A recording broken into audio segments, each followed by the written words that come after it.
Greetings, this is Peter Alexander. In this video, I'm going to walk through my workflow for taking an AI-generated 3D character and turning it into a non-standard character rigged for Reallusion's Character Creator 4. The process includes optimizing the mesh, UV unwrapping, some basic texturing, sending it into AccuRIG for rigging, and then back into Blender for extra bones, like wings, jaw, and tail. This is more of an overview than a deep dive. I won't be getting into full retopology or advanced texturing. There are other great tutorials for that. My focus is the pipeline, getting a character functional and expressive in CC4. I start by using the AI-generated mesh as a reference, not a base. It's from Tencent's Hunyuan 2.5. Rather than rig this raw mesh directly, I break it apart, isolating UV islands like horns, mouth, and accessories. This helps when rebuilding clean geometry later.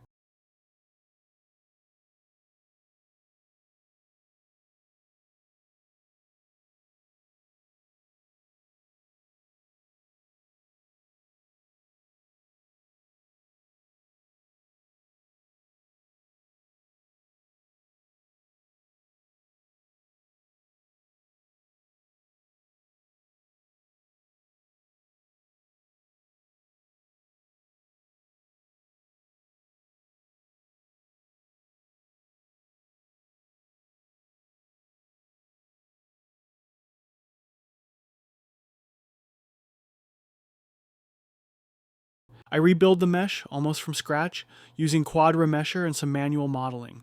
This gives me clean topology and the ability to add custom geometry, like an inner mouth or elbow loops. With the new mesh ready, I do a UV unwrap using basic seams. I'm not aiming for perfect UVs, just something functional so I can get into texturing.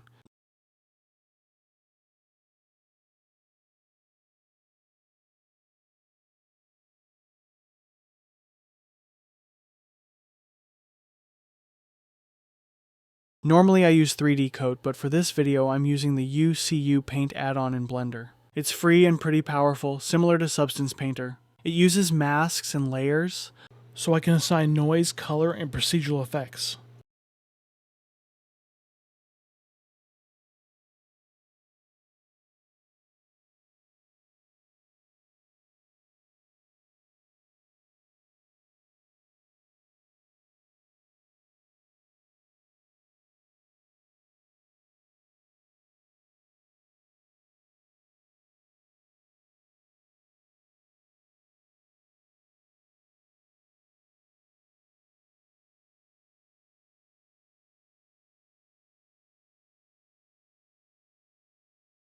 Once textured, I bake the maps using UCU Paint's tools and export the textures. Then I export the FBX for Character Creator.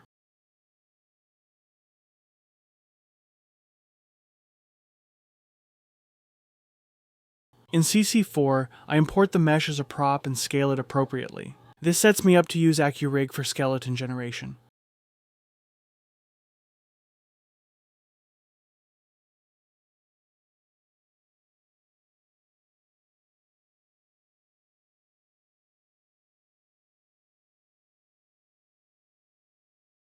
AccuRIG is straightforward. I place joint markers, generate a humanoid skeleton, and the character gets auto-skinned.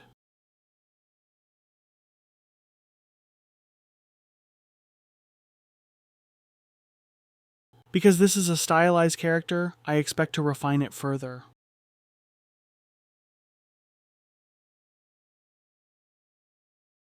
CC4's weight painting tools are solid, especially for clothing and accessories. But for fine-tuned skinning, I prefer Blender's gradient and smoothing tools. That said, CC4 has better symmetry handling due to its bone naming system. So I bounce between both to get the best of each.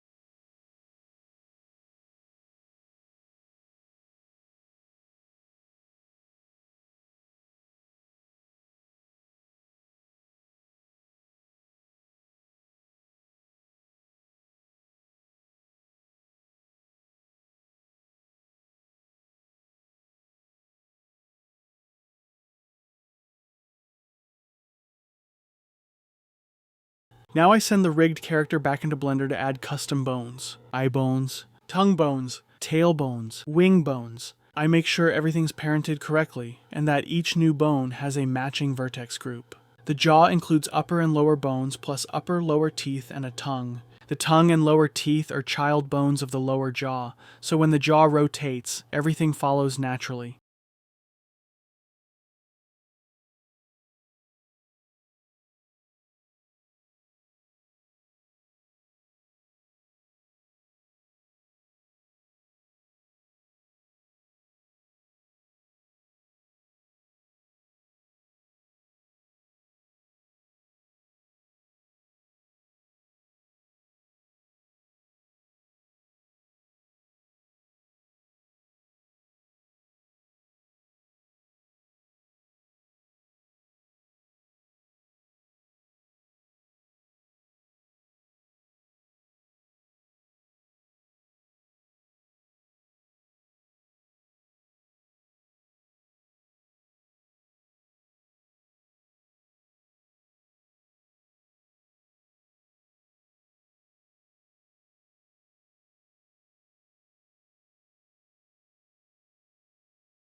I re-import the updated rig into CC4 using the actor scan profile instead of actor build, which avoids some offset issues.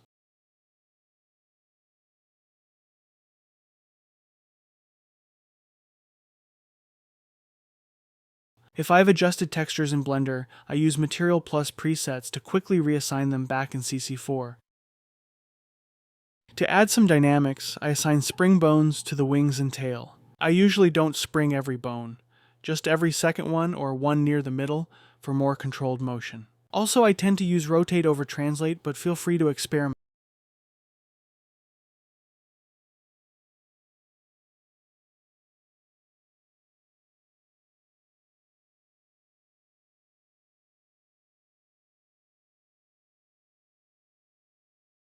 Facial expressions are sculpted in Zbrush using GoZ. Before you start sculpting, decide what your base expression will be. If the mouth is open by default, you might want to close it slightly so you don't have to work around that for every phoneme. Some expressions just use bone movement, like the jaw. Others require mesh sculpting, like smiles or blinks.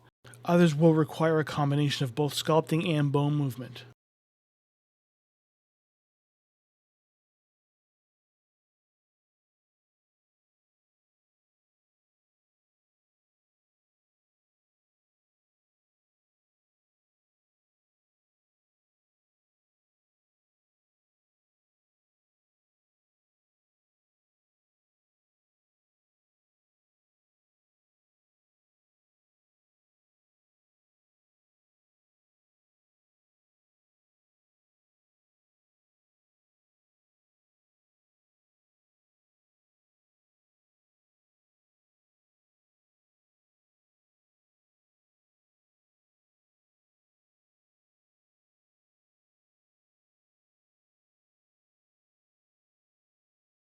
Symmetrical expressions for a non-standard character can be tricky. A trick I use is to create a morph target in ZBrush with the character's base shape, sculpt the full expression, mask half the sculpt, diload half the expression, send to CC4 and bake that expression, undo the previous steps in ZBrush, then repeat it for the other side. That's the full workflow, from an AI reference mesh to a fully rigged expressive CC4 compatible character.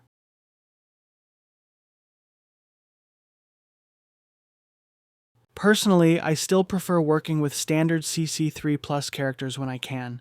Standard characters just have a lot of advantages when it comes to mirroring expressions, as well as having a fully optimized base mesh. But for characters like this, odd, stylized, and full of personality, this process lets you bring them to life in the CCI clone ecosystem. I'm Peter Alexander, thanks for watching.